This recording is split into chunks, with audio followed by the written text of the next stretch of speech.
What's going on, guys? I got some headphones in the mail today. I bought them off reverb.com used, and they're the Ultrasone Pro 2500 studio headphones, and they come with one 8-foot. This goes to the headphone, screws in 8-foot with a 1/4 inch, and you got a 12-foot with a 1/4 inch. I've got this 1/4 inch to 1/8 inch adapter so that I can listen to normal music with them as well instead of just for studio use. Now, these are open back headphones and they're super comfortable. They've got that velvety soft material on the ear and headpiece, and they're open back. I already said that. You can see the venting here, but it's really helpful. It makes it so that your ears don't get claustrophobic when you're sitting in the studio for a long time.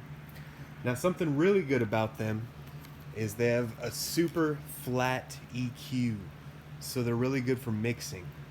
What I've been using are Bose Quiet Comfort headphones, and they are super EQ'd, far from flat, and they suck at mixing.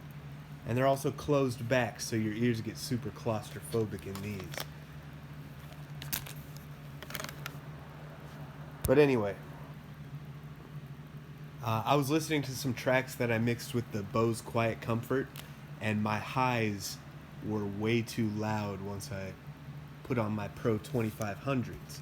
I really like Ultrasone. I had some DJ1s back in the day before Ultrasone was a super popular company. They have a really rugged design.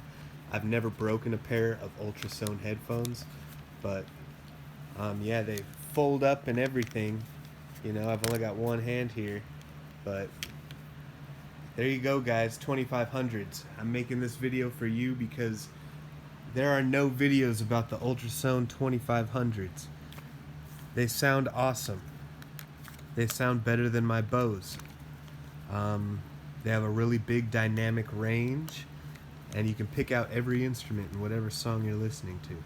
So there you have it. There you have it.